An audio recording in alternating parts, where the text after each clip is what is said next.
Good evening. We're going to go ahead and start in a minute. I'll get ready to share my screen. Um, I think we had a total of possible 14 attendance for the open house. So we will share my screen in a little bit and we'll go ahead and start in a minute.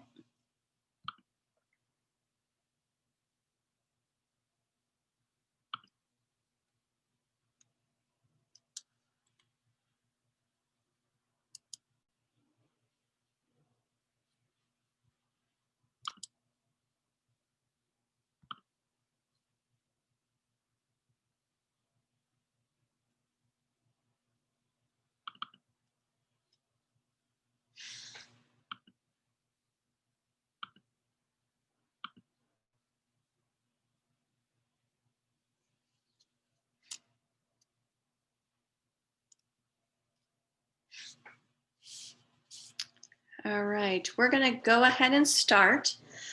Welcome to our Julie Billiard School's virtual open house. This is the second virtual open house that we have held, and it's very different than what we're used to doing, but we're hoping that it gives you an overview of the school and gives you an opportunity to see some of the programs and services that we have available. You'll notice that at the bottom of the screen, you'll see a Q&A box. We'll go over that a little bit more, but you're more than welcome to answer any questions that you might have throughout this evening. So my name is Jody Johnston. If you called the school and talked a little bit about your child or your interest, you probably spoke with me. I'm the principal of Julie Billiard School. I'm also the director of admissions. I have been at JB for 23 years. For the first 9 years, I was the 5th and 6th grade language arts teacher. I worked with the 5th and 6th grade band, grade level band, and then moved into the director of special ed position. We had started that position when I moved into that assistant principal position, and then have been principal now for, I think I'm going on my 11th or 12th year as principal. So I've been here for a long time, and I'm here because I value the mission and dedication of our teachers, and I love our students and everything that they get from being a Julie Billiard School student. So our agenda is a brief introduction. We'll go over some of the mission, the values, some of the facts of Julie Billiard School, our approach and environment that we have throughout our building. We'll talk a little bit about a curriculum and assessments that are done throughout the school year. We'll go over some of the services and program that we have available, tuition, and some of the opportunities that you have for the scholarships or financial aid. A lot of parents, even if you're in kindergarten, are interested in learning about high school and beyond, so we'll talk about that. Some of the next steps, if you have not yet submitted an application, or if you have submitted an application, we'll go through that. And then any questions or feedback. So again, please notice that you'll see that Q&A box at the bottom of the Zoom window. You can enter questions there at any point of the presentation. If I see new questions pop up, I'll at least open up the screen to see if they relate to the slide that we're on. If not, we will take time to answer any questions that you might have at the end of the presentation, and I will stay on as long as you have questions. So the mission of Julie Billiard School is to nurture and empower students with special learning needs. As Catholic schools rooted in the educational principles of the Sisters of Notre Dame, we welcome diverse faith traditions. So our school was founded back in 1954. The Sisters of Notre Dame were down at Ansel Road. That's where their mother house was located. And they did really want to provide an education for those students that were not able to be at the public schools at that time. So they had walked around their neighborhood down off of Martin Luther King Boulevard and Ansel Road, asking some parents if they were interested in having their kids educated. They started with a handful of students. In a few years, they ended up with 4 classrooms. And then in 1958, it moved to the Lyndhurst campus, which is where we're located right now. The wonderful story goes that the artists who owned the owned the house, were playing golf with the bishop, and the bishop knew that the sisters were interested in finding a building for their school. We are directly behind Mayfield Country Club, and they did not want it used as a pro shop. They wanted it used for humanitarian purposes. And so they sold the house to the Sisters of Notre Dame for $1 back in 1958, and the school has been located here since then. We had started with just one classroom. We now have, even though it's only one grade, 2 classrooms for each grade. We have a number of services that have increased since I have become principal, and we're continuing to look for those services and extra programming as we go along. So our core values, we are committed to serving students that are not being as successful as they possibly can in other settings. So we are committed to teaching the way the students are going to learn, and making sure that we are always looking for professional development to figure out the best practices and the things that we can do to bring new learning strategies and new teaching ways to teach our students. We also focus on collaboration. We do have a team co-teaching model in school. So we are always collaborating between teachers, between therapists, between those that are in the building, but we also depend on our parents to collaborate. It is a group effort for our students. So things that we do in school, we want to make sure that parents are aware of, so that they can follow through and kind of continue to do some of the things that we're doing if they're working with their students at home. And we also like to hear what the parents are doing where they find success at home, so that we can kind of incorporate some of those things also in the school building. But in order to provide that full learning opportunity, we do realize that we depend on the parents as much as the parents may depend on us. Our focus is always educating the whole child and making sure that we are touching base with that student, not only at school, but at home. We also believe in compassion and are compassionate and respectful. We are always wanting the students to be able to believe that they can advocate for themselves and that they are capable. And we want them to develop that learning and that need for developing those skills and strategies to learn how they learn and to help them with that. We do have high expectations, and we do make sure that we push them out of their comfort zone, but we make sure that we are doing it in a compassionate way, so that they are feeling comfortable and confident as they go through some of those growing pains as they kind of develop that independence. We also have courage, and we want to promote that growth mindset. So we always tell the students that you might not be able to do something yet, but you will be able to do it. And that I can attitude is very important. We always talk about the growth mindset and our positive mental attitude. Oh, this happened again. Hold on. Questions are not, I'm not able to open the question. All right, so I see that we have a question there. I will go ahead and see if Sam can go and check the questions and then kind of populate them. I'm not exactly sure why I keep having trouble with the Q&As, but we will get that and make sure that your questions are answered.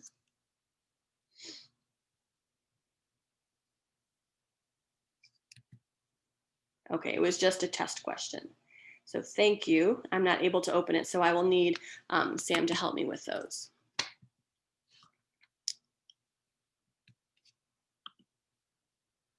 Okay, and there we go. All right, so as we grow together, one of the things that happens with our school and with Julie Billiard School is that we have been close to full capacity. So our full capacity is 132 students, and we had gotten to that point where most of our classes were full, so that once you got into 4th grade, a family had to leave in order for there to be an opening for you. We realized that there was a lot more need in the areas, and that we wanted to be able to reach the needs of more students and provide that JB way to more students. So in 2017, we had opened up our 2nd campus in the Akron area. It started as a K-3 school, then went to K-6, and then in the 3rd year was K-8. So it is a full K-8 school right now. It is in the Akron area, but again, it is also increasing enrollment each year. So we realized that there was still that need. And so we are opening a school in Westlake next school year. So starting in 2021, 2022, we will open up Westlake, and it will be a K-4 building that very first year. We then will continue to hopefully open up a 4th school, just because we know that there are many families that are looking for that JB model and the JB way, and we want to be able to provide those services and programming to students in the greater Cleveland area. So JB Lyndhurst, we'll talk a little bit about the in-house therapies, the flexible learning, beyond camp, and our kind of history a little bit more, but we'll also go into a little bit greater detail on some of the other slides. So one of the things to remember is, as I mentioned, we are looking to focus on the whole child. So our in-house therapies, we do provide speech language services. We provide occupational therapy services. Our music teacher is a music therapist. Our art teacher is an art therapist. We also have a full-time BCBA, which is a behavioral specialist. All our teachers are intervention specialists, so we're working on not only the sensory needs, but the speech and language needs and the social and pragmatic language needs, as well as some of the occupational fine motor needs. And we're doing all of that as we collaborate and work together. We feel that the more consistent we are and the more consistent expectations we have, the better our students are really going to be able to understand. Flexible learning, we always look to see what the students need. So we look to see if there's things that they can have in the classroom that might provide them some support. I usually kind of tell a story. My son, who is now a freshman in college, is twice exceptional. So he has severe ADD, ADHD, but did qualify for the gifted program. And when he was in kindergarten, we did try to have a Catholic school education for him. He would talk all the time about how he got to sit in this green chair, and it sounded as if it was a good thing for him because he was excited about being in the green chair, and he was in the green chair a lot. And it wasn't until the first parent-teacher conferences in November that I found out that the green chair was the timeout chair. And every day he was sent to the timeout chair because he moved a lot and he hummed or talked to himself while he was completing work, and he would finish the work too soon and need that movement. And I always love the fact that at JB, when you go into the classrooms, you may see kids sitting on the floor and using the windowsill as a desk, or you may see kids in standing desks, or you may see kids on exercise balls, or you may see kids in a rocking chair. And it's really looking to see what they need, because the point is to get them to learn and to be successful. Granted, by 8th grade, we do get them, comfortable to sit in their desks, because high schools still have not necessarily caught on that, the lecture style approach might not always be the best, but we're very flexible in making sure that the students are given what they need. And then as they continue to grow and develop, some of the things that we use for sensory might be a little bit more age appropriate as they get into the older grades. So they might not use a body sock, or they might not use the bouncy bands, but they may be doing something that's going to provide that same sensory input for them so that they can be successful. Reteaching or knowing ways that they can kind of submit homework or submit projects in different ways, and giving them those opportunities to choose what's going to be best for them. Just recently, our 8th grade teacher was working on a book and kind of working on how to tell that the students really comprehended what they were reading. So some of the students were able to make 3D models, and they used clay, or they used tree bark. Some made Google Slides. Some came up with a song. So it's really just trying to figure out all the different opportunities that they could possibly have, and making sure that they're able to use those to be successful in the classroom, and to realize that just because they may want to do things differently doesn't mean that it's the wrong way to do things. It's just a different way to do things. As I said, we have been educating students with learning differences since 1954. We have been in this building since 1958, and we have done a couple additions in order to have more room to provide things like a makerspace, and to have areas for the students to work in that are a little bit bigger than what some of the classrooms were in the past. We also have Beyond Camp. It's a 4-week summer camp. We do open that up to kids in the community, so you do not have to be part of Julie Billiart schools in order to attend Beyond Camp. If you continue to look at our website, you'll see information about it. You'll also get notified when it's time to register for that. It is a nationally recognized camp. We have won a couple of awards twice for innovation programming in a Catholic school. We focus on kind of like the social pragmatic language. So there is 4 weeks. Each week we focus on a different kind of social skill that the students need to develop. Up until last year, we were still able to have it last year, even with COVID, but previously it's more of a community-based camp. So they would be out in the community. They'd be on field trips. They would be at the park. They would be at the pool. They would go to the arboretum, but they would be practicing some of those skills that they were working on during the week at those community areas and community centers. Last year, we still were able to provide camp. We had 54 students that participated in camp. We did bring some field trips into the school since we weren't able to go out and go on field trips.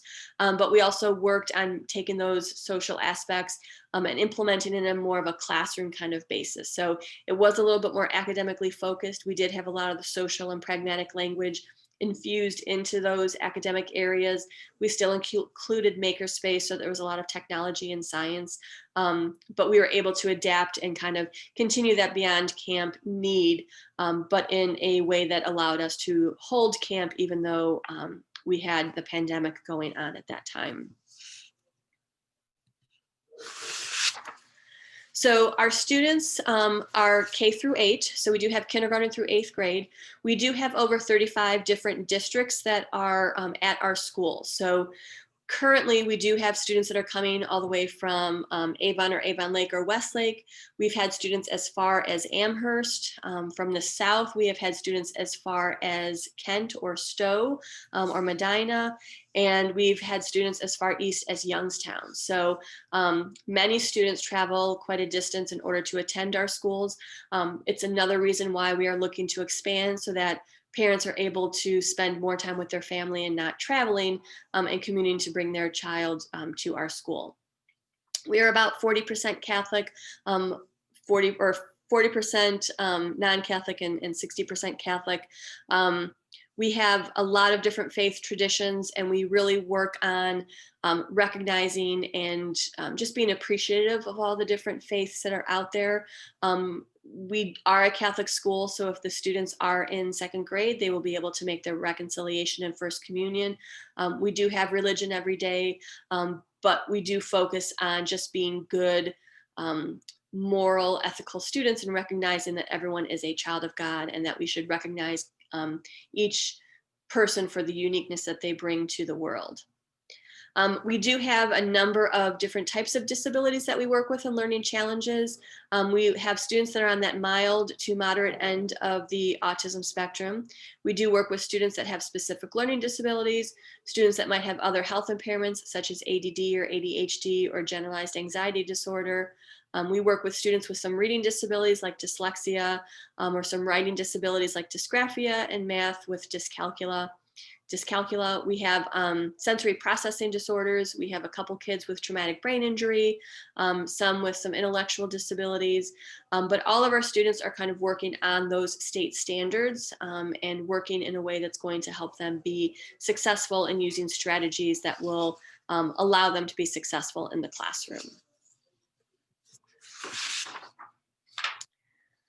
So again, our approach is definitely a whole child approach. Students work in small groups and in whole groups. So if you were in the building and you were walking around the classroom, you would see, even though we only have one of every grade, there are 2 classrooms to each grade level. So our students do work as a full group when it comes to religion and science and social studies, but we do mix the kids together and break them into smaller groups for language arts and math. So for example, our 1st and 2nd grade students would get mixed together We do assessments at the beginning of the year to determine where they're at and what levels they're working at. And then when it comes to language arts, we look at spelling, we look at reading comprehension, and we look at written expression, and they'll get split into small groups based on where they need to be for those areas. The language arts block typically is about an hour and a half to 2 hours, but we do look at it as 3 separate classes. So we have a developmental spelling approach that we use for spelling. We use Wilson, and we use grade level or intervention programs for reading. We have students that are on grade level and might be using Reading Street, which is our reading program, or some students that might need some intervention and they would be in a sidewalks program, or some that really might need some of those multisensory approaches to learning how to read and decode and spell, and they might be using Wilson. We do the same thing for math. So we use My Math and Glencoe Math, and then we have Number Worlds for our intervention program. But we will work with the students based on where they are. The groupings are flexible. So, if things start to click together and students need to be moved to a different group, they just fluidly move to that group. So when the first and second grade teachers, if we're using them for the example, they would teach math at the same exact time so that the child's schedule doesn't change. It's just that they might be going to a different teacher for math if they needed to change groups. We work with our grade bands. So it's K1 and 2, 3 and 4, 5 and 6, and 7th and 8th. We have a lot of technology in the classrooms. So there's the interactive whiteboard, our active panels that are in there. We have FM systems in the classroom so that the teachers can use a microphone so that their voice is the main voice that's being heard. We are one-to-one with Chromebooks. So every student has a Chromebook. It's been a nice kind of transition when we needed to go virtual in the spring. And we're working to make sure that we're using Seesaw and Google Classroom, which is our virtual learning components, so that if we needed to go virtual, we're able to do that seamlessly. So students are getting some of those lessons, and some of the activities that they're doing are using those learning platforms so that if we do ever need to go virtual again, that the students are comfortable using those. We do also have our speech and language. So we try to do as much of a push-in model as possible. So they'll be in the classroom possibly working on whatever lesson the teacher is teaching, but providing that language and maybe that social pragmatic language support. They will do a pull-out program if needed. So if they're working on something in particular, they can pull out and go down to their classrooms where they would have small groups to provide some more direct services. They do also provide social skills instruction to our students.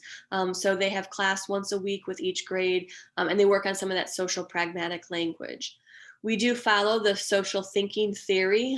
So it is by Michelle Garcia Winner, who is a speech language pathologist, but it's learning to develop perspective taking and how your behavior and your choices impact others. They have little characters that they kind of talk about and strategies that would be used for each of those characters. So for example, we have some students and it might be the character that they're kind of struggling with is rock brain. So they have one idea on how to solve a problem, but it's their idea on how to solve the problem. And they really struggle with how they can kind of compromise. And so we teach them that when you compromise, each person has to give up something so that you kind of meet in the middle. But there might be strategies that they're learning. So if they're getting really anxious, you want to take a couple deep breaths, you want to count to 3, you want to listen to what the other person has to say. You want to be able to use your words to give a solution to the problem. And then you want to work together to try to figure out what solution is going to be the best for both of you. Another character that some of our students kind of struggle with is Glass Man. And so that's when their reaction to a little problem is if it was a huge problem. So, they may be writing and their pencil breaks. Or we had a student today who they were getting in line and he was going to be number 4 and he doesn't like the number 4. And so he was having a hard time being able to stay in line, because he wanted to be number 3 or number 5. So we give them strategies, take some deep breaths, ask for a break, go to the down zone if you're in the classroom. And so we really want to work with the students so that they can use those strategies and kind of help develop that sense of knowing that they can handle situations when it comes up, you know, and being able to generalize those in real world situations. All of the social development and all of the instruction is provided by our intervention specialists that are the teachers in the classroom. But we do make sure that we are working with our occupational therapist, working with the speech language pathologist, working with our BCBA, so that we're providing that whole child approach to learning and making sure that they're doing the best that they can with everything that they can do and all of those strategies that they can learn throughout the school day. So when they break up into small groups, our K to 2 classrooms are, the full capacity is 12 students. So we take 12 students in kindergarten, 12 students in first grade, and 12 students in second grade. Once they get to third grade, we do go up to 16 students in a grade, but that's the max class size. When we mix the kids together, because we have 2 intervention specialists at each grade level, we split into 4 groups. So you have 2 teachers that are the first grade intervention specialists. You have 2 teachers that are the second grade intervention specialists. So when they break up into smaller groups, they go between one of those 4 teachers. So for language arts or for math, they could be in a group as small as 3 or 4 and as large as maybe 6 or 7. When they're in those small groups, then it's the one teacher that provides the instruction for that class. When they're in their whole group, it's 2 teachers. So it's a co-teaching model. So one teacher will provide the instruction while the other teacher will walk around and make sure that the students are engaged, making sure that they're paying attention, making sure that they're able to follow along. Sometimes they may pull a small group to do some data collection for IEP goals. Sometimes they may pull a small group to provide some remediation or enrichment for the particular topic that they're working on. But it's definitely a seamless co-teaching model. So a lot of times when you ask our students who's your teacher, they are probably going to name all 4 teachers at the grade level, because for some of them, they're seeing all 4 of those teachers between the language arts, the spelling, the written expression, and the math, and then the main homeroom classes. So we're definitely a lot of instruction and a lot of differentiation and individualization can happen when we have that many teachers with a small group of students. So as I mentioned, in the classrooms, we do have a lot of technology. So all of the classrooms, even the speech language rooms, do have our interactive whiteboards. We use the Active Panels by Promethean. It's a great tool, and it allows us to have kind of that multi-sensory approach. There is a lot of built-in sensory integrations. So again, OT will come into the classroom, but she also provides some support so we know what the students need to be able to focus and attend. So we do brain breaks, whether that's using Go Noodle or a meditation or yoga. In the younger grades, we have swings, we have trampolines, we have exercise balls in a lot of the classrooms for them to use as their chairs. We have bouncy bands on the desk so that they can bounce their feet if they need to move and fidget. There's little areas where there's laminated ways and strategies that they can use if they're frustrated or anxious to be able to calm down, but it's done in the classroom. So as you're learning, in the younger grades, the teachers might kind of help prompt them and say, you know, Johnny, so-and-so or so-and-so, you know, your body is telling us that you need to take a break, because we can see that you're starting to breathe really heavily, and we can see that you're getting a little anxious because you're tightening up your hands. And so we really want you to be able to go and use the trampoline for 2 minutes. And so they'll set a timer. The child uses the trampoline, but they're still in the classroom and they're still hearing that instruction. So anything that the child needs, we try to make sure that it's in the classroom so that they're not having to leave. There are places for them to go if they need to, and they're really not at a point that they're able to kind of calmly use some of the sensory things. But for the most part, we try to keep them in the classroom. The alternative workspaces, a lot of times it may be the standing desk, it may be the rocking chairs. It's places that they can go and work where they're still in the classroom, but they're able to kind of have that little bit of a sensory break, but not miss out on the instruction. We do have a gross motor area for our OT room, and we do have areas that they can go for like down zones if they need to kind of take a little bit of a break. But again, we try to keep them in the classrooms as much as possible so they're not losing that time in kind of traveling to the OT sensory room and then coming back to the classroom. As they get older, a lot of times you might see sometimes our students might take a lap and they need to have that little bit of a break. So it'd be the same kind of sensory support that they would get if they were using the trampoline or using the rocking chair. But this way, it just kind of is more of a socially appropriate way for them to get that same sensory input, but in a way that kind of looks more appropriate for them being in 6th or 7th or 8th grade. And again, we have a main classroom and a resource room. So even though there's only one of every class, there are 2 classrooms. We call the one room a resource room, but it's really not like your typical resource room. It's just a second classroom. So when they're in language arts and math and they're split up into 4 different rooms, it's just the room that they go to for their language arts and math class.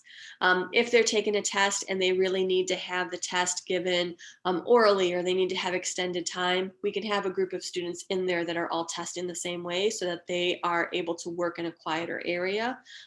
We also make sure that there are ways for them to work outside of the classroom. So you'll have kidney shaped tables outside of the doors, or small tables outside of the door or outside of the classroom doors. So that if they need a little bit of a break and a little bit of a quiet area, they have a place to go to be able to complete the work, but take that ownership of their need to take a break and continue to work on what they're doing in class. So with our curriculum, just to kind of quickly go over things. So in reading, we do have Reading Street. That is our grade level equivalent, or a grade level reading program. And then we also have My Sidewalks on Reading Street, which is our intervention program.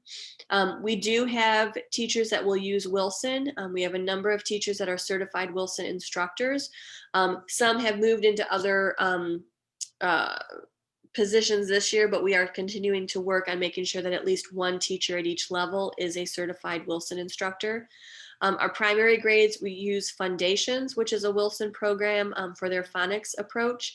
And then we also use Words Their Way, which is a developmental spelling approach.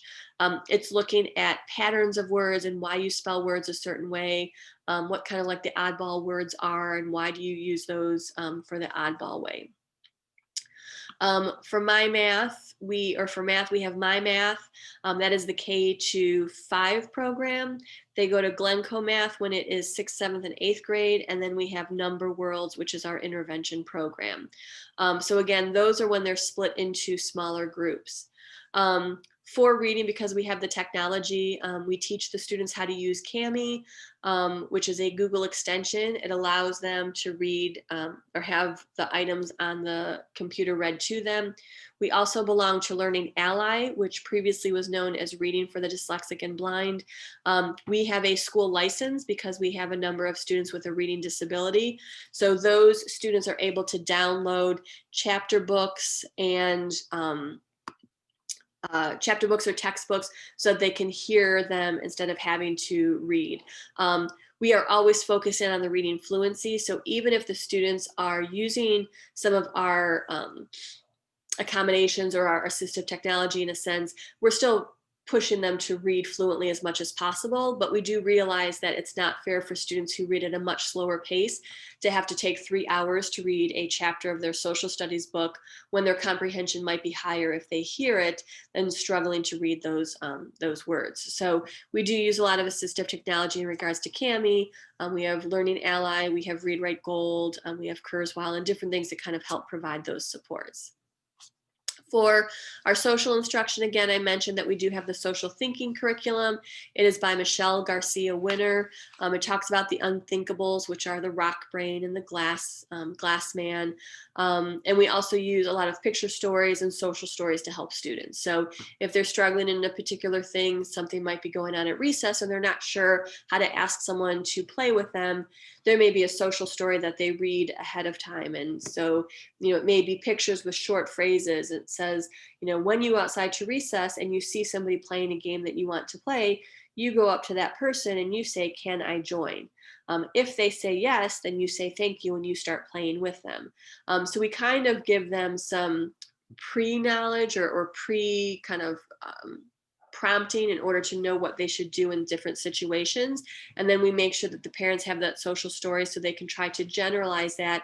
And maybe it's not the playground that they're working on joining in games, but maybe it's in the neighborhood and being able to play outside with some friends, after school.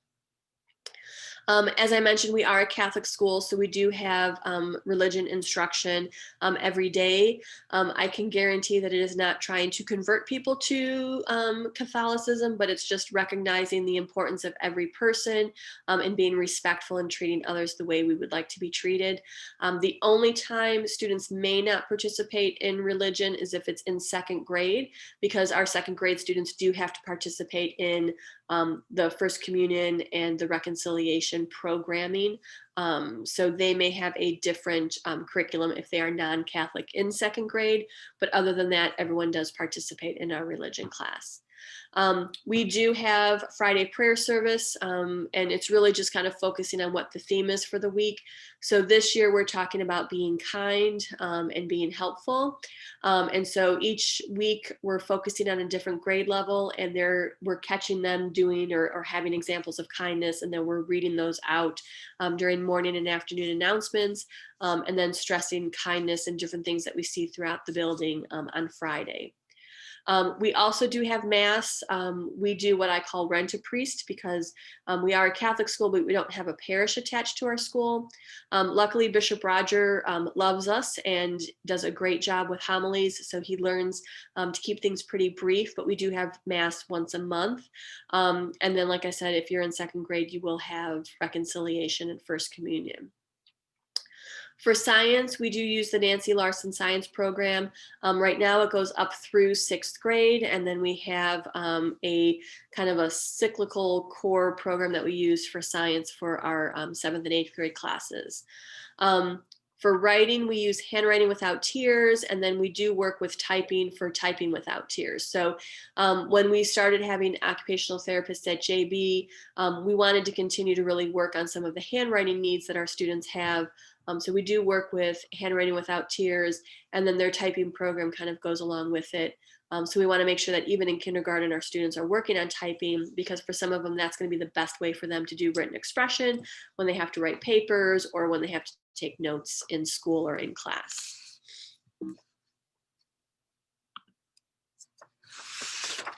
So some of the assessments that we do at the beginning and end of the year, we do a developmental spelling assessment.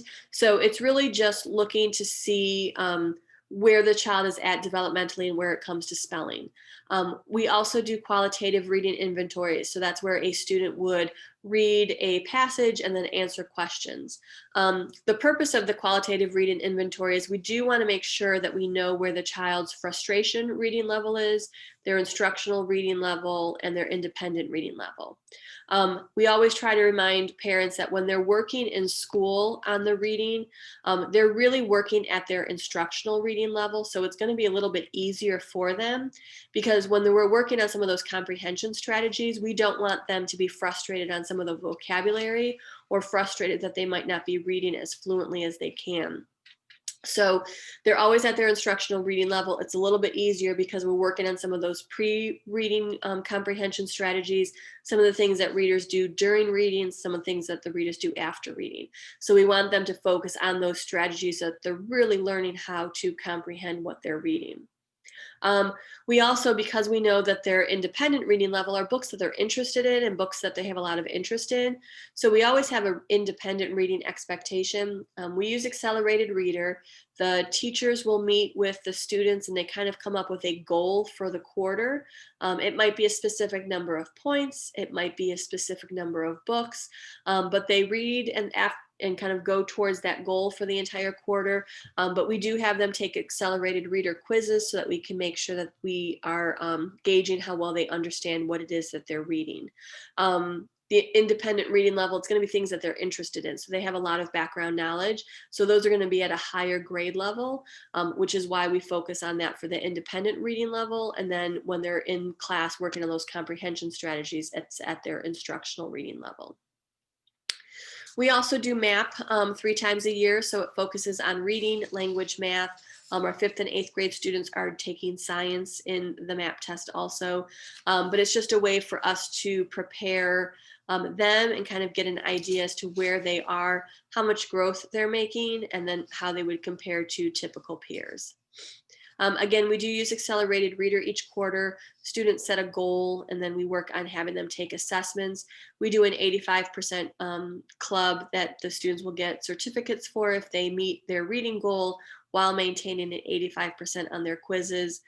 They can become a librarian challenge winner if they double their goal, their reading goal, and have 85%, and they get to be librarian for the day when their class comes to the library, so they get to check out their books for their friends in the class, and then help put books away and things like that.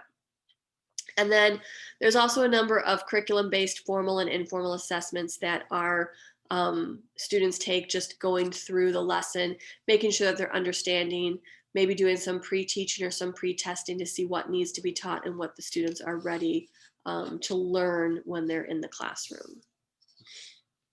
In regards to homework, I would say, if you ask some parents, they say we give too much homework. If you ask other parents, they say we don't give enough homework. So typically what you'll have is there's usually spelling homework. With the developmental spelling approach, there's a lot of word sorts. So they'll look at the words and they'll kind of put them into patterns.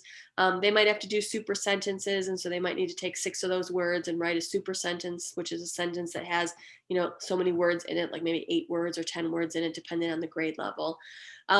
Math is usually finishing whatever they can't finish when they're in class.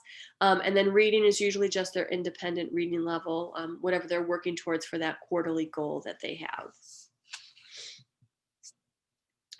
So the services that we have intervention supports available. As I mentioned, our teachers are intervention specialists, so they really have a little bit more understanding of some of the things that they can do and some of the things that they can provide for our students, so that it's a little bit individualized and it's a little bit more kind of in a way that's going to help them provide that support.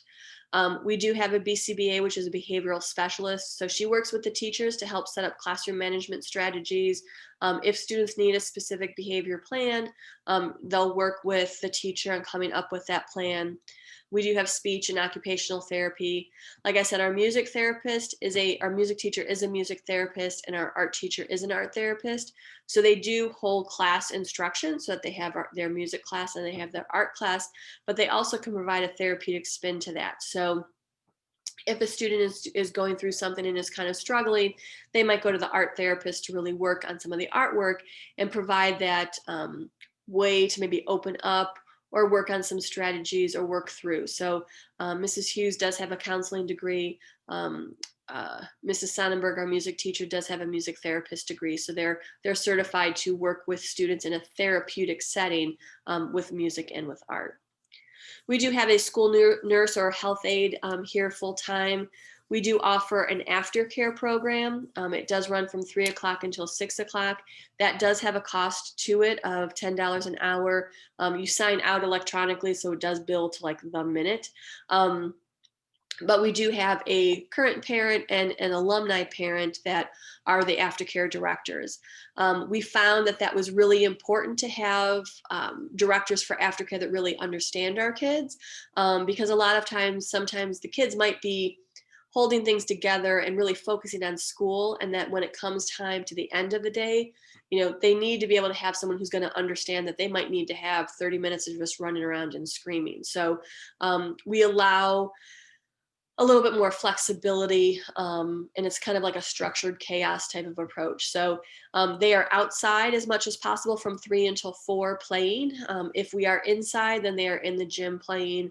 At 4 o'clock, they have a snack and they work on homework. If they don't have any homework, they work on something quiet, whether it's reading or just kind of studying. The thing that I really appreciate about aftercare, especially when it comes time to the homework, is, as a working mom, I typically as a principal don't get home until 5 or 6. And so when my kids were little and were at daycare, I'd pick them up at 6 o'clock, I'd get home, and there would be all of this homework that still needed to be done. So, we do make sure that they are in aftercare, that starting at 4 o'clock, they are working on homework. Betty and Heather, who are the aftercare directors, check to make sure that the homework is being done. They'll initial that if they did it with them, but the homework still comes home for you to be able to see it. And they also do check plan books because they know that if a student says, no, I don't have any homework, they might need to check to make sure that that's really the case. This year, we don't have a lot of extracurriculars just because we're limiting the number of visitors, but we have had Snapology, which is a Lego robotics club. We have had Knights Chess Club. We have had in the past After School Spanish Club. We do have Art Club still this year, since Mrs. Hughes, our art therapist, provides that. So we have 3 days a week, different grades that can go to Art Club after school. Our art club worked on our spooky library this year and helped create a spooky putt-putt game that the students were able to do during our Friendship Halloween week in the library. We had Bro Council, and we're looking to get that started up again. The teacher that had been in charge of Bro Council left this school year to go to the public school, but we do have other teachers that are interested in providing that support. And Bro Council just works kind of like with the boys in 6th, 7th, and 8th grade to teach them some of the hidden curriculum things that our kids need to do. And then we have 2 teachers this year that are being trained in a counseling program that we found through the Sisters of Notre Dame, just to work on some of the trauma-informed instruction that might need to happen.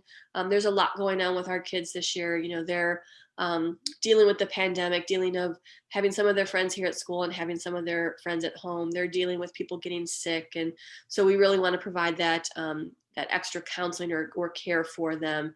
So our 2 of our teachers are going through that training and that counseling program, and then we'll be offering that in January. So a day in the life of JB. In the morning, we do open the doors at 7:40. We have a few districts that do provide transportation. They're usually the districts that are really just surrounding us. So Mayfield provides transportation, South Euclid, Lyndhurst, Euclid, Willoughby, Eastlake, Richmond Heights, Solon, but we do have a lot of families that carpool. So, you know, if you're accepted to JB, you're able to log on to the password protected side of the website, which gives you to our directory. And please know, our parents are used to people calling them randomly saying, hey, I'm a new family and we really need to kind of join a carpool. So our parents are always willing to help out because they know that it's a difficult time sometimes to figure out that transportation when it comes to school. So we do open the doors at 7:40. Prior to this school year, again, it has to be a little bit different with the pandemic, but prior to this school year, we had a walking club in the gym. We would put music on through the speaker system, and our PE teacher would be there. The kids would just kind of walk and talk and socialize. We also had students that would be coming to the library. They would play card games or quiet board games or would sit and read. And then we had down in our occupational gross motor room, we had some of the younger students who might be watching PBS Kids. So kids are able to arrive at 7:40. At 8 o'clock, they go to their classrooms. We do work on a lot of executive functioning skills at the start of the day and at the end of the day. So when they come into the classrooms, there's a routine that's on the board. We really want them to get used to that routine to really start the day and get it started on the right foot. They will have, typically it's an hour of math, a half hour of religion, a 2-hour block of language arts. They have their specials, which are art, music, and gym. They might have library on some days. So they have their regular kind of schedule. There is a morning recess where they can have snack. There is an afternoon recess and then lunch. I would say one of the things that's pretty different with us is our 7th and 8th graders do have an afternoon recess. We feel it's important for them to be able to get out to practice some of those social skills. And I know for most schools, you know, 7th grade kind of recess ends, but we want them to really kind of develop those skills and be able to generalize them. So they do have an afternoon recess. And then the school day ends at 2:45. Kids are able to stay in their classrooms until 3 o'clock. And then at 3 o'clock, they will go to aftercare. And then they're at aftercare. They can stay there anytime between 3 and 6 o'clock. With some of the executive functioning skills, kids have a 10-pocket folder. They have their plan book. They are expected to write their homework in their plan book. Even if the homework is completed, we ask that it goes home so that the parents can see what the homework is working on. We do ask the parents do not help with the homework. We want the kids to be independent. If it is being sent for homework, it should be something that they can work on independently. But we do ask that you initial that you have seen the homework or have seen them complete the homework, when they're home. One of the only things that we do kind of allow or ask is if they're really struggling in math, you're able to help with 3 math problems, but we ask that you circle those math problems so the teacher knows, what you helped on. The importance of this is, if we're sending homework home because we're expecting them to be independent and it's coming back, 100% correct, we assume that they're ready to move on to something new and a new concept. So we really want to make sure that the students are doing the work when it gets sent home. The other thing that our speech language pathologists do, that along with having our social skills instruction once a week, they also do lunch bunch. And so each grade has 1 day a week where they work with the speech language pathologist. It may be 3 or 4 kids and they're each able to bring a friend with them, but it's working on those conversation skills and being able to have that conversation when it's a topic that the child might not necessarily be as interested in, and knowing that you need to have maybe a 3 or 4 kind of back and forth conversation before you try to change the topic. And then again, we do have our prayer service once a week. Each grade is responsible for it. Each week there's a different grade that's responsible for it, but it's really focusing on what is along with our theme and being able to kind of show how that was happening throughout the week in their classroom. We have Makerspace. That's been a recent start. So right now we have a couple large printers, we have a t-shirt maker, we have a Cricut, we have some Lego robotics that are in there, but it's a more kind of exploratory type of approach to learning.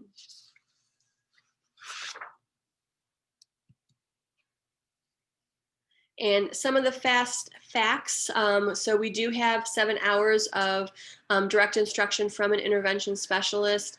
One of the things that we always kind of talk about is, with the IEP and ETR, a lot of times speech is maybe twice a week for 30 minutes. And because we have lunch bunch, because we have the direct social skills, a lot of times our kids, they may be getting, instead of just those, 60 minutes a week, they may be getting closer to, 180 or 200 minutes of speech a week to really work on some of those things. So as we work to educate the whole child, it allows us to make sure that we are really working on the skills that they need.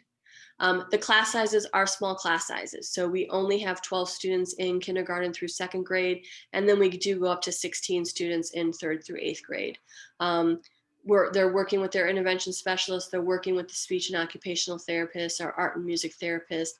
We also have our certified behavioral specialist. We do have our students, because almost all of them are on an IEP, and at Lyndhurst right now, we are at 100% that are on an IEP. They are able to use the John Peterson and the autism scholarship, and we'll talk a little bit about that. So they are able to provide and access those scholarships. We did have 100% of our families participate during our distance learning.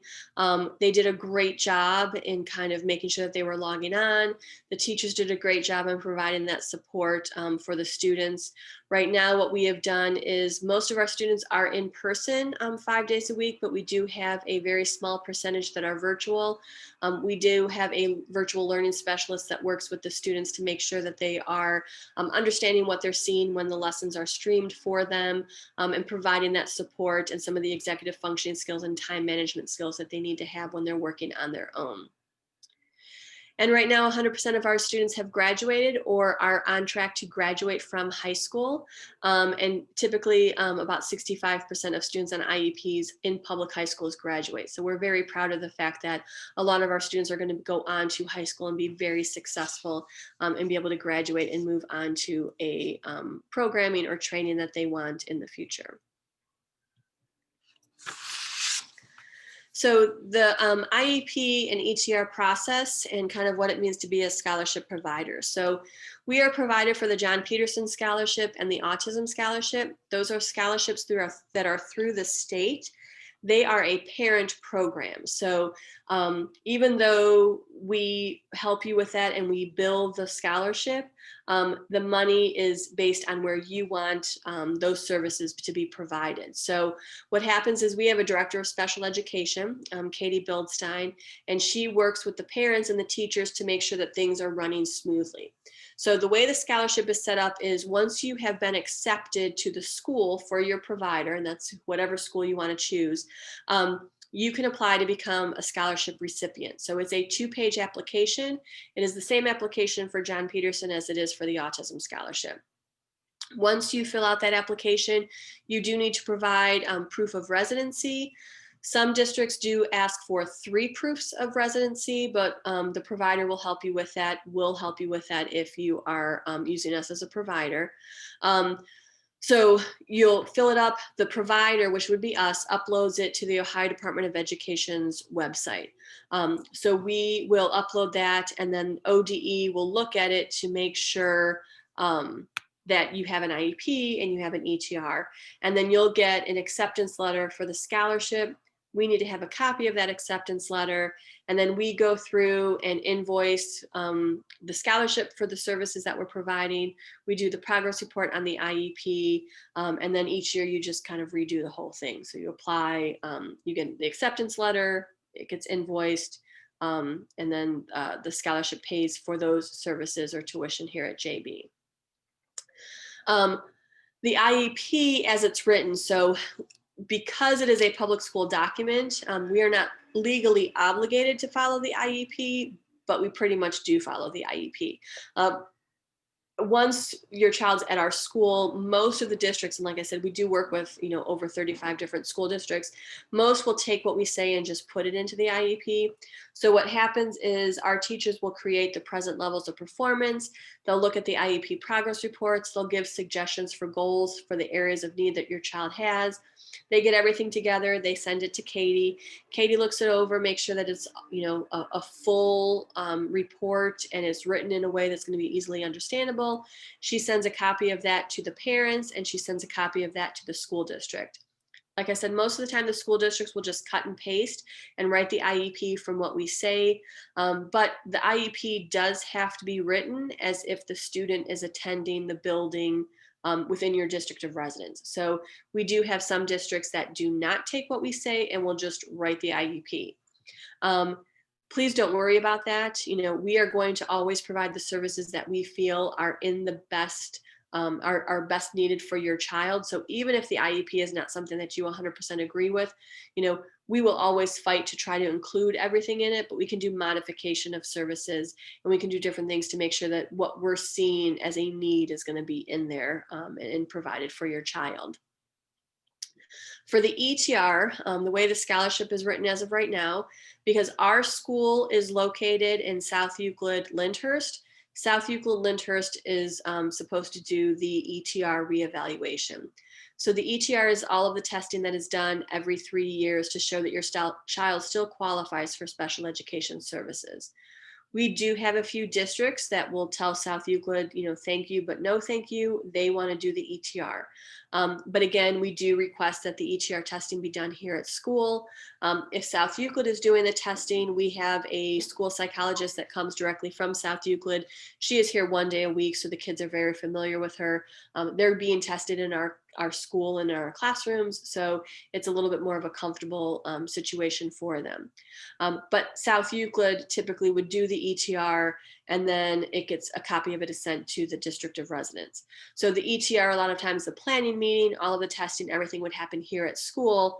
The IEP probably will be done at your school district of residence, even though right now a lot of them are just being done virtually. For the scholarship provider, the John Peterson Scholarship does provide different categories. So it kind of depends on which category your child is in regards to their qualifying disability. So on the ETR, usually the page right before the signature page will say that your child qualifies for, and it's one of 13 special ed categories through the state of Ohio. The majority of our students are category 2, so that's specific learning disabilities, other health impairment minor, or intellectual disabilities. So that will give you $10,025 towards our tuition and towards the services that we have available.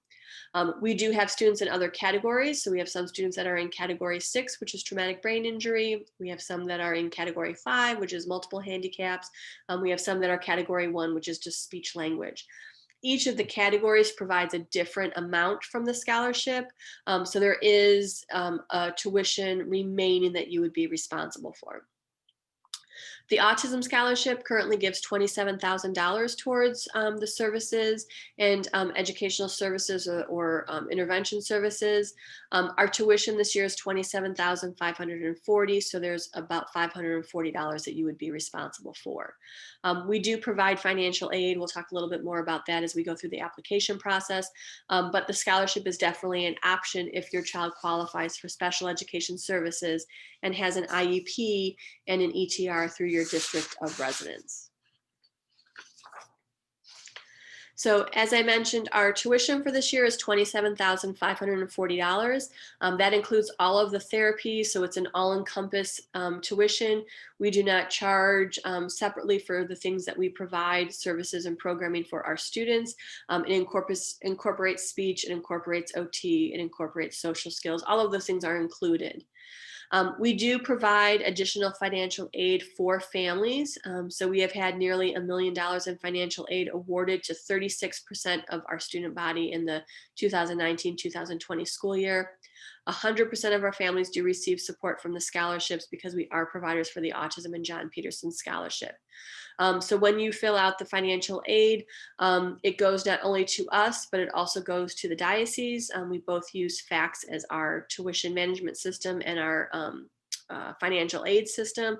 And so you can receive financial aid from us, and then you're also up to possibly receive financial support from the diocese. So high school and beyond. So a lot of parents, even in the younger grades, are really wondering, like, where are the kids going to go when they leave here? So previously we have students that have attended Beaumont, Villa Angela St. Joe's, Cleveland Central Catholic, Benedictine. We have some kids at St. Anne's at the Andre Scholars Program. We've had students that have gone to Trinity. We have students that have gone to Notre Dame Cathedral Latin. So it kind of varies. I would say for the most part, the majority of our students would probably be going to Villa Angela St. Joe's and Cleveland Central Catholic. A number of the schools, a number of the high schools are scholarship providers. So you are able to continue to use that scholarship up through the 12th grade. Our high school information night, we start kind of in 6th grade. And so we go through some of the things as a 6th grade family that you should be looking at for high schools. So there's opportunities to do maybe virtual tours, or there's opportunities to do things on the weekend to learn a little bit about the school. And then in 7th grade, we give suggestions on questions that you may want to start asking the high schools to kind of determine where you think is going to be a good fit for your child. And then in 8th grade, you'll have that application process. So we typically do a high school information night.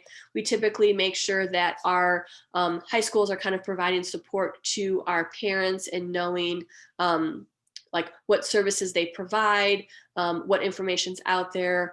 We've had students at St. Vincent, St. Mary. We've had students at Lawrence. We've had students at Hoban. So for some of the schools that are out there, we have a Google Doc. Each year the students will, or the schools will update that document, and then we hand it out to the parents so that they know some of those services or some of the things that our families should provide.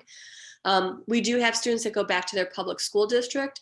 I would say that the majority of the students, when they go back to the public school district, it may be because they have a specific vocational program that they're interested in, or it's a logistics. It's not close to maybe one of the high schools that a lot of our kids will be attending. We do have a lot of our kids come back. and visit. It's always great to see our alumni graduates. I'm always amazed that when they have days off from school, they're interested in coming back and seeing us instead of just spending the day at home. But we have kids that have been students that are married and have their own children and will come back and visit with us. So it's always wonderful to kind of just see how that JV community and that JV feel extends beyond just the 8th grade year. So we do have students that come back regularly just to kind of update us on what they're doing and how things are going. And then just some things that I kind of touched on a little bit. So our school time is, school day is from 8 o'clock until 2:45. They do have the opportunity to get dropped off at 7:40, and we have a couple things that they can do before school starts. This year, they're just going directly to their class. They are able to stay in the classroom until 3 o'clock, and then at 3 o'clock, they would go to aftercare. Aftercare is available from 3 p.m. till 6 p.m. It does have a cost of $10 an hour. We are a Catholic school, so we do have uniforms. I will say our uniforms are pretty basic clothing. So it is khaki pants or navy pants, and then we have a 3-button polo with the JB logo on it that they can wear that is either in gray or navy, and there's short sleeve, there's long sleeve. We work with Land's End, so there is about 5 to 6 different fabric choices. There's a polyester blend, a cotton blend, a dry fit blend, all of those different things that they can wear. I would say girls have a lot more options. There's skirts, there's skirts, there's jumpers, there's dresses, there's different things that they can wear. We do have a uniform exchange. So when kids outgrow their old uniforms, we allow the parents to drop them off at school. We wash them and we put them in a room. We have shelves and stuff so that if you are looking for uniforms to fit your child, you're always welcome to come and look and see what fits. There's no cost to it. We just ask that when your child outgrows their uniforms, if it's in good condition, that you bring them in so that we can share them with other families. And then we do have spirit wear. We work with RDP, which is a company in Twinsburg, and there's a lot of different spirit wear that we have available.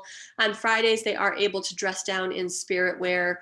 So there's different sales that go on. We have a basic sale that goes on year round, and then we have kind of like holiday pop-up shops. So right now there's a holiday shop going on that has, joggers and pajama bottoms and hats and like wool hats and things like that. Maybe a little bit of a different tie-dye or a little bit of a different logo. So we have those available, but every Friday is a spirit wear day where they're able to dress down in spirit wear. We do not have a hot lunch program, so students do have to pack their lunch. Our parent group does put on a hot lunch program once a month. I will say we are not doing it this year right now, though. 99% of the time it's pizza, so there's a flyer that goes home. If your child is interested in having the pizza, they can do the full meal, which is pizza and the sides, or they can just do the sides because we do have a handful of kids that do not like pizza. The sides are typically, there's a fruit and a vegetable, usually some ranch dressing, some potato chips or popcorn, and then juice or water. So those are typically offered once a month for our families, and you sign up for it. You pay, and then it comes on that day, and our parent group helps deliver the pizza to the students during lunchtime. And then transportation, we do have a handful of districts that do provide transportation, but I would say the majority of our families do have to carpool because not all of the districts provide transportation. Legally, districts are required to provide transportation if it is less than 30 minutes from the building that they would be the building they would be attending in your district of residence to our building. But they can say that it is not feasible for a number of reasons. So it could be that there's not enough students that would be riding the bus. It could be that it's more than 30 minutes. And so if that's the case, then they do provide reimbursement for you per mileage. But like I said, many of our families do carpool to school. So the application process, and I think one of the questions, the one question that we do have up is, how long is the waiting list, and can we apply now for our child to secure a spot? So most of our classes do have waiting lists for the grade. I would say the way we do things is once you apply, you can go to our website, which is juliebilliardschool.org. If you do the / and apply, you'll come right to that page. But you can fill out an application. When there is an opening, we go based on when that application was submitted. So I know sometimes it seems a bit disheartening if I'm telling you that our classes are full and we're on a waiting list. But the sooner you get your application, the sooner you are on that waiting list. I do try to reach out to families a couple times a year just to update them on where things are. And then where they like how things stand and where things are and what we're doing with that. It can also sometimes people are no longer interested in being on the waiting list because they have found a school that their child is really thriving at also. So it just kind of varies. If you are looking for kindergarten for the 2021-2022 school year, yes, you can apply. I definitely would apply because I think we have about 6 applications currently for next year's kindergarten class. We do things a little bit differently for kindergarten. So I'll talk about the kindergarten application process and then the school age or the 1st through 8th grade application process. When you apply for kindergarten, there is a kindergarten readiness checklist. Please do not send that to the preschool teacher right now because there's so much change and so much growth that happens day to day with the younger kiddos. So fill out the application and submit it. In January and February, we'll reach out to all of the families that are interested in kindergarten for next school year. We will send you an additional copy of the kindergarten readiness checklist that you can send it to the preschool teacher, and then they'll just send it directly to us. The 1st or 2nd week in March, what we do is we have the kids come in for our kindergarten screening. So the first day they come in on Monday, our current students only have a half day of school that week, so they leave at 11:45. On Monday, we bring the whole group in. If it's a large group, we've had to do 2 separate sessions that they come in, but it's just kind of like a center play-based approach. And so we're really just looking at some of the social and behavioral supports that might need to be in place for the students. So that's kind of like on Monday. And then the rest of the week is a specific time that you would bring your child in for our screening. So our intervention specialists are looking at some of the pre-academic skills that they have. Our speech language pathologist is looking at some of the speech needs and some of the receptive and expressive language needs that your child would have. Occupational therapy is looking at some of the fine motor or gross motor or sensory needs that your child would have. And then we kind of sit down and look at the students and determine based on the application date who we feel we're really going to be able to meet the needs of. We usually try to let you know within that next week. We usually spend a day on Friday kind of going over all of the results and looking and seeing who we can provide that support for. I would say for our 1st through 8th grade, once you fill out an application, you are automatically placed on the waiting list. You will stay on the waiting list until an opening becomes available. I do let you know if we don't have an opening that you are more than welcome to reach out to Akron, and next year you'll be able to reach out to Westlake because they might have more openings than we do. But if you're interested in just staying on our waiting list, then you're on our waiting list. We reach out a couple times a year just to update you on things. Once there's an opening available, and if we know that there's going to be some financial aid that you will need, or if there's a tuition that's remaining, if you need financial assistance, we'll have you fill out the financial aid information right away before we do this shadow day, so that you have a good idea as to what the cost is going to be for you. And then your child will come and spend a couple days at school. They spend the full day. We treat them as if they are a regular student in school. So we place them in a group with our students as they're doing their rotations. And we look at the services and programming that the child is going to need and make sure that the services and programming we have available are going to meet those needs. And then usually a day or two after we're able to meet with the teachers and kind of go over everything, we'll let you know if we are able to accept them. If we're not, please know that we do try to steer you in a direction that might be a better suited school than what we're able to do for your child, because we're always trying to make sure that your child is going to have the best education that they can have. Overall, I would say when people ask kind of like what is the name or what kind of, I guess, the profile of the student, we do say that the child needs to have an IQ of 80 or above. Now, please know that a lot of times IQs, even though they stay pretty consistent, there is a 15-point discrepancy. So if you're looking at your child's ETR and you're seeing a 70, that does not mean no, you cannot apply. That means that at that day they tested and it was a 70, and the next day it might be an 85. So we do ask that they have an IQ of 80 or above. We also ask that they have an area of weakness academically. We do have some students that their weakness is kind of a relative weakness, and they might be kind of close to grade level, but they might be struggling with some comprehension strategies. We are not a behavioral school, so even though we have a BCBA on staff, there is a limit to the behavioral supports that we have available for students. So we do have students that might be on a specific behavior plan for them. We do have students that might struggle a little bit, especially in the younger grades, because they might not have that verbal expressive language in order to express why they're frustrated. So we really kind of look to see what supports might need to be in place, but we're not a behavioral program or a behavioral school.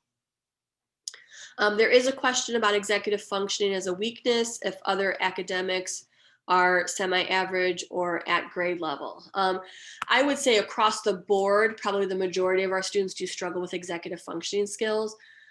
What I can tell you is we do have students that are above grade level in maybe almost all of the academic areas, and they might need just executive functioning skills, or they might need like social skills. We will let you know what we're able to do academically for your child, but just know that the focus is really going to be those executive functioning skills and maybe some of the social skills. So your child may be in 3rd grade and maybe going up to 4th grade for language arts and math, but when they're in 4th grade, we'll do what we can, but they don't necessarily then go to 5th grade. So they stay within that grade band. But we would be very honest and transparent with you as to if they needed us academically, and if we felt they didn't, but we could provide supports for them in regards to the executive functioning or in regards to the social skills. We would be very transparent and letting you know what we'd be able to provide academically, and knowing that they're not necessarily going to be challenged or in a gifted type of program, but they're going to be working on those executive functioning skills. I can tell you with my son, who was in a gifted program starting in 4th grade, in the public school, I didn't necessarily see a really gifted program. It just seemed to be a lot of busy work, or a lot more work compared to what the other students were doing in class. And I would say with him, with his ADD and ADHD, the executive functioning was definitely more needed. So he is struggling as a freshman in college. He's at Mercyhurst, which has some great supports, but that executive functioning skill has really impacted how successful he's been in high school and now most likely in college. Our kids, when they go to high school, we have surveyed the high schools because we always want to make sure that we're meeting the needs academically and they're at the same level or close to the same level as to what other typical students are when they leave. And our high schools have said that academically they're coming in pretty much where most of the other 8th grade students come into high school, but that their executive functioning skills and their ability to advocate for themselves are much higher than some of the other students. They know how to study, they know how to organize themselves. I would say my goal is I want them to be able to be advocates for themselves. I want them to take ownership of their learning, so that whether it's high school or college, we're not going to be around with them forever. You're not going to be around with them forever. So once they, leave that safety net of JB or that safety net of your home, they need to be able to know how they learn and what strategies they need in order to be successful. So our goal, whether it's with the executive function skills or the study skills, is really to help them learn those strategies so that they can advocate for themselves when they leave our school. So that is the end of the open house. Are there any other questions that you may have in regards to the school or the program, or something that I might not have touched on, or I touched on and you wanted some more information on because I might have glossed over it a little bit?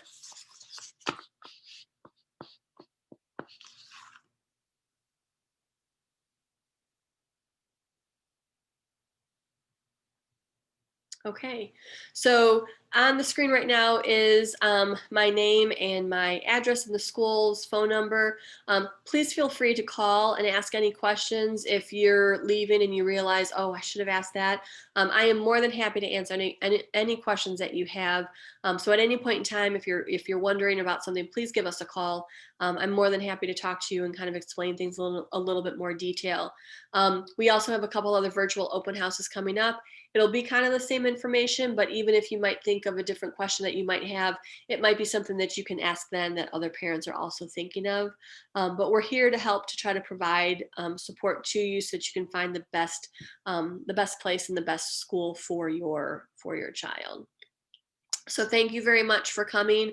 I appreciate you taking the time out of your evening to learn more about the school. I believe we will have a link available so that you can kind of look back on this recording if you need to, and we'll go from there. But thank you for attending, and I hope you have a wonderful evening.